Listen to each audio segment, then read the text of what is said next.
रोमांचक बातों को जानेंगे। हम देखेंगे कि कैसे एक शांत दिखने वाला बच्चा देश का सबसे बड़ा रक्षक बना। तो चलिए इस कहानी के पन्ने पलटते हैं और जानते हैं भारत के जेम्स बॉन्ड की असली कहानी।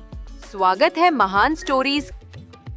तो कहानी शुरू होती है उत्तराखंड के एक छोटे से बहुत ही खूबसूरत पहाड़ी गांव से। वहाँ एक बच्चा था जिसकी आंखें बहुत गहरी थी, अजीत डोभाल। हाँ, उनके घर का माहौल भी बड़ा अनोखा था।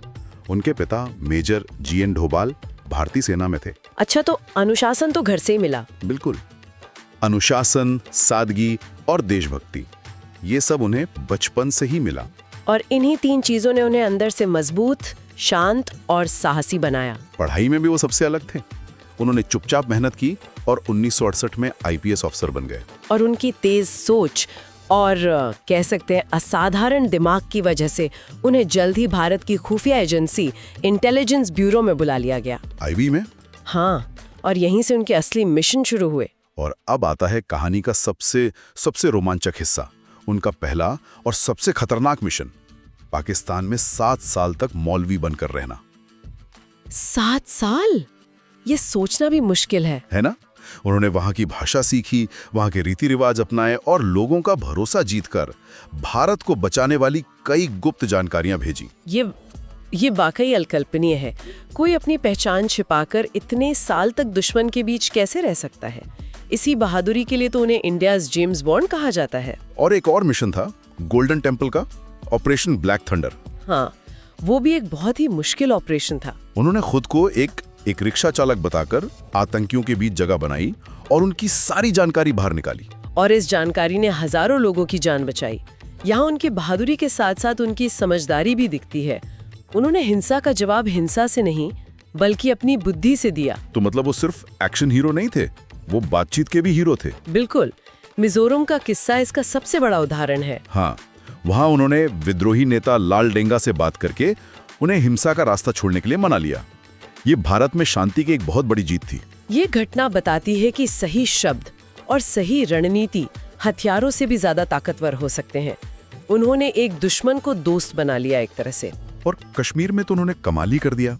वो हथियारबंद आतंकियों के एक पूरे ग्रुप के सामने चले गए, अकेले, निहत्थे। हाँ, और सिर्फ इतना कहा, हथियार छोड़ दो, नहीं तो तुम अपनी ही जिंदगी खो दोगे।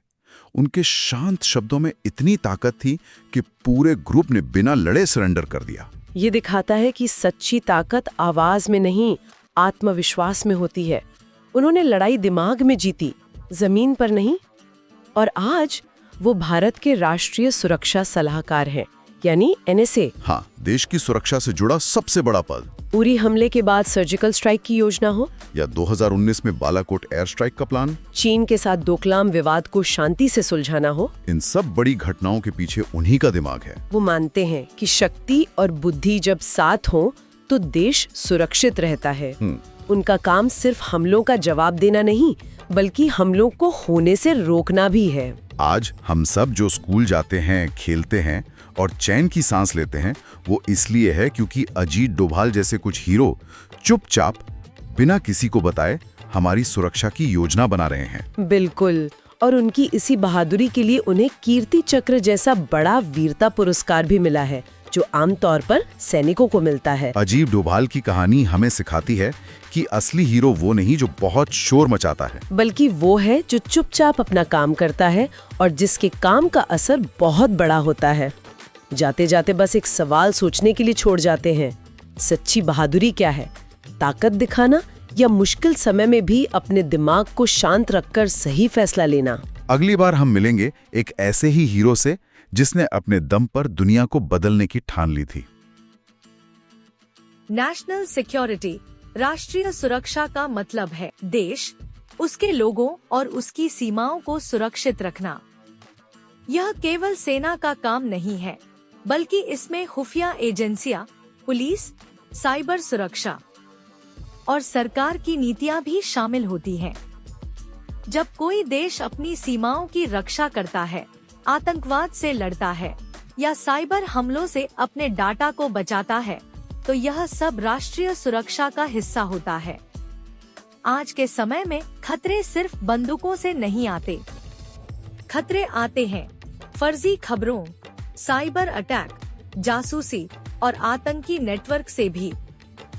इसलिए आधुनिक राष्ट्रीय सुरक्षा में सोच, रणनीति और सही समय पर सही फैसला बहुत जरूरी होता है। एक मजबूत राष्ट्रीय सुरक्षा का मतलब है देश के नागरिक निडर होकर पढ़ सके, काम कर सके और आगे बढ़ सके।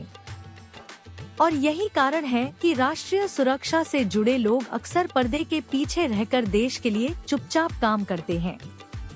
मजबूत राष्ट्र की पहचान, मजबूत राष्ट्रीय सुरक्षा। हमारे चैनल को जरूर विजिट करो।